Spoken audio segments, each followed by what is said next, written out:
जीतन राम मांझी जी कहते हैं नीतीश कुमार की नाराजगी जायज है, फिर दो गुजराती आते उनके ऊपर दबाव बनाते, उनकी भी जुबान सिट्टी पिट्टी गुम, उनकी भी जुबान पे ताले लग जाते हैं। चिराग पासवान जो कहते हैं मैं उस एनडीए का हिस्सा हूँ जहाँ अपराध बढ़ चुके हैं। मुझे शर्म आती है, मुझे घृणा आती है।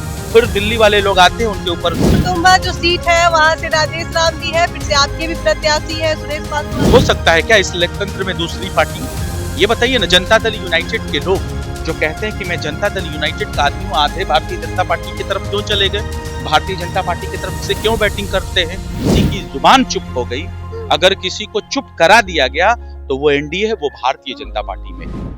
नमस्कार, मैं प्रिया सिंह, आप देख रहे हैं सूर्य बिहार। देखिए आरजेडी में तमाम तरह के लोग जो जुड़ रहे हैं, अभी उन्हें टिकट मिल जा रहा है, लेकिन जो पहले से लोग हैं क्या उन्हें टिकट मिल रहा है, जानने का प्रयास करेंगे। हमारे साथ आरजू खान है, क्या आपको टिकट मिल गया है? मैंने कब कहा कि मुझे चुनाव लड़ना है? चुनाव ही नहीं लड़ना। मैंने तो शुरू से मेरा क्लियर स्टैंड है, मैंने कभी कहा ही नहीं, मैंने इच्छा ही नहीं जताई, और मुझे पूरा यकीन है जब मैं लड़ना चाहूंगा, अगर मैं उस चीजों पे फुलफिल उतरता हूँ तो राष्ट्रीय जनता दल जरूर मुझे टिकट देगी। 5 साल से आप हैं राजद में, अभी तक आपको टिकट नहीं मैं मिला। अभी इस प्रदेश के जो भूखमरी है, जो लाचारी है, जो बेबसी है, उस पे मैं बात कर रहा हूँ। मैं प्रदेश का प्रवक्ता हूँ, अधिकृत। मैं बिहार की जो दर्द है उसको अपने अंदर समेट के सत्ता पक्ष से सवाल पूछता हूँ, और यही मेरा भी दायित्व है। जिस दिन मुझे लगेगा कि मुझे लोकतंत्र के में जो अधिकार है चुनाव लड़ने का, मुझे जनता के बीच में जाना चाहिए, अगर राष्ट्रीय जनता दल को लगेगा तो वो टिकट भी जरूर देगी। मैं आपको आश्वस्त करा देता हूँ। लेकिन अभी हाल ही में खेसारी लाल यादव है, उन्हें टिकट भी मिल गया, चुनाव भी लड़ रहे हैं, क्या आपको एक बार भी इच्छा नहीं हुई कि नहीं, मेरी कभी से इच्छा नहीं रही है। मेरी इच्छा नहीं रही है, और मैंने किसी से अपनी इच्छा को प्रकट भी नहीं किया है कि मैं चुनाव में लड़ना चाहता हूँ। जिस दिन इच्छा मेरी जागृत होगी उस दिन आप लोग सब दिखाइएगा। तो नहीं कर रहे हैं, जिस तरह से मंथन चल रहा है, सीट बंटवारा नहीं हो रहा है, इसको लेकर तो नहीं ना कह रहे हैं? ये सवाल आपके हो सकते हैं, लेकिन जवाब मेरा फिर वही होगा। हम तो फ्रेंडली जमीन पर उतर गए हैं। वहां जब प्रेशर पॉलिटिक्स होता है, जो सुबह में कहते हैं ऑल इज वेल, शाम में कहते हैं all is not well, Delhi में जाते हैं उनकी आवाज चुप हो जाती है, उनके होठों को सिल दिया जाता है। सुबह में जीतन राम मांझी जी कहते हैं नीतीश कुमार की नाराजगी जायज है, फिर दो गुजराती आते उनके ऊपर दबाव बनाते, उनकी भी जुबान सिट्टी पिट्टी गुम, उनकी भी जुबान पे ताले लग जाते हैं। वो आदरणीय चिराग पासवान जो कहते हैं मैं उस एनडीए का हिस्सा हूँ जहां अपराध बढ़ चुके हैं। मुझे शर्म आती है, मुझे घृणा आती है। फिर दिल्ली वाले लोग आते हैं उनके ऊपर चाबुक चलाते हैं, उनकी भी आवाज बंद हो जाती है, सिट्टी पिट्टी गुल। तो हम वैसे लोग नहीं हैं, हम जमीन पर हैं, फ्रेंडली एक दूसरे के साथ हैं, और आगे भी रहेंगे। बिहार फ्रेंडली है कि कुटुंबा जो सीट है वहाँ से राजेश राम भी है, फिर से आपके भी प्रत्याशी है सुरेश पासवान। ये हो सकता है क्या इस लोकतंत्र में दूसरी पार्टी?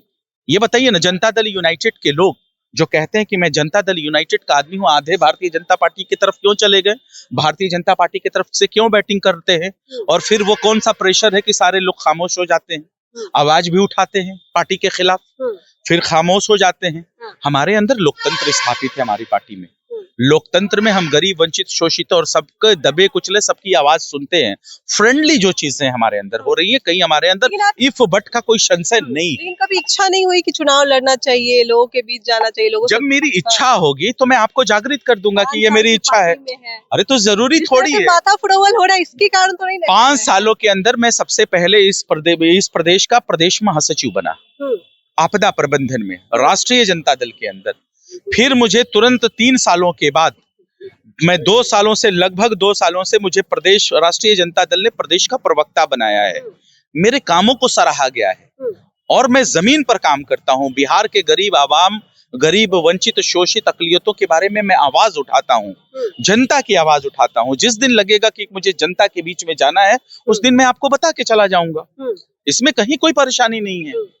जहां तक रही खेसारी लाल की बात, वो भी तो एक गरीब पृष्ठभूमि से आने वाले, गरीब पृष्ठभूमि परिवार से आने वाले एक व्यक्तित्व हैं, जिसने अपनी पहचान बनाई है कला के क्षेत्र में, जिसको पूरा देश जानता है। उसके कला को सलाम है, और उसने इतनी मेहनत की है उस आदमी ने कि उसके मेहनत को सलाम, उसके जज्बे को सलाम, इसलिए वो टिकट के कलाकार को टिकट मिल गया, लेकिन प्रवक्ता को क्यों नहीं? मैं कहता हूँ कि मेरी इच्छा ही नहीं है अभी चुनाव लड़ने की, तो मुझे जबरदस्ती आप चुनाव में क्यों घसीटना चाहती हैं? इच्छा ही नहीं, मेरी अभी इच्छा ही नहीं है। जब मेरी इच्छा जागृत होगी, मेरे दिल में आएगा कि मुझे जनता के बीच में जाना पड़ेगा, मुझे इलेक्शन लड़ना पड़ेगा, तो मैं आपको बताऊंगा। जी। अभी तो कोई वैसी चीजें नहीं है। हाँ। अभी तो बिहार के 14 करोड़ बिहारियों की आवाज बनकर राजद में रहे क्या मिला? 5 साल राजद में रहे क्या कुछ मिला? इतना सम्मान मिला। एक मध्य वर्ग परिवार से आने वाला, एक गरीब परिवार से आने वाला एक बच्चा 4 साल पहले प्रदेश महासचिव बनाया गया। प्रदेश महासचिव के बाद लगभग 2 सालों से वो प्रदेश का प्रवक्ता बना है और इतनी बड़ी जिम्मेदारी दी है मेरे कंधों पे राष्ट्रीय जनता दल ने कि 14 करोड़ जो बिहारी हैं, जो गरीब मजलूम, जो शोषित है, जो पीड़ित हैं, मैं उनकी जुबान बनकर देश के हर न्यूज चैनल पे उनकी बातों को रखता हूँ, देश के समक्ष उनकी बातों को पेश करता हूँ, प्रस्तुत करता हूँ। इससे बड़ी जिम्मेदारी मेरी क्या हो सकती है कि मैं गरीब और असहाय की आवाज बनाऊं। एक गरीब का बेटा के लिए इससे बड़ा सम्मान क्या हो सकता है? एक आखिरी सवाल होगा, महागठबंधन में सब ऑल इज वेल है? सब कुछ ऑल इज वेल है। अगर कहीं ऑल इज वेल नहीं है, अगर किसी की जुबान चुप हो गई, अगर किसी को चुप करा दिया गया, तो वो एनडीए है, वो भारतीय जनता पार्टी में है। मनोज तिवारी तो कह रहे हैं कि आप लोग जो फायदे का गठबंधन है। आप मनोज तिवारी कह क्या सकते हैं? अभी तक तो उन्होंने फायदा दिया ना बिहार प्रदेश में। अडानी को 1 रुपए कट्ठे के हिसाब से जमीनें दे दी, 300 पेड़ काट दिए, वृक्ष काट दिए। तो ये कौन सा प्रेम है भाई? हमको सबको पता है। आप लोग कहते हैं इंडस्ट्री नहीं लगना चाहिए बिहार में, जब लग रहा है तो आप क्या दिक्कत? तो क्या मतलब जिसकी जमीनें हैं उसको कौड़ी के भाव में 1 रुपए के दाम में अपने दोस्तों को दे दीजिएगा? बिहार का जिसका जमीन था उसके जमीन वाले को क्या उसका सही मुआवजा नहीं मिलेगा? आपके कहने का मतलब ये है कहीं 1 रुपए में 1 कट्ठा जमीन मिलता है क्या? आप मुझे दिला दीजिए। इस देश में उसी को मिलता है जिसका नाम अडानी और अंबानी है, जो कि सत्ता पक्ष के करीब है। आम जनता को कुछ नहीं मिलता। चलिए, तो आम जनता को कुछ नहीं मिला। आरजू खान से हमने ये भी जानने का प्रयास किया क्या वो इस बार बिहार विधानसभा चुनाव लड़ सकते हैं या नहीं, तो उनका कहना है कि नहीं, हम नहीं लड़ना चाहते हैं। अभी हमें आए 5 साल ही हुए हैं और 5 साल में हमें बहुत कुछ राजद की तरफ से मिला है, तो अभी हम जो चुनाव नहीं लड़ेंगे। चलिए, इस खबर में इतना ही। इस खबर से आप क्या सोचते हैं हमें कमेंट बॉक्स में जरूर बताएं। तब तक के लिए धन्यवाद।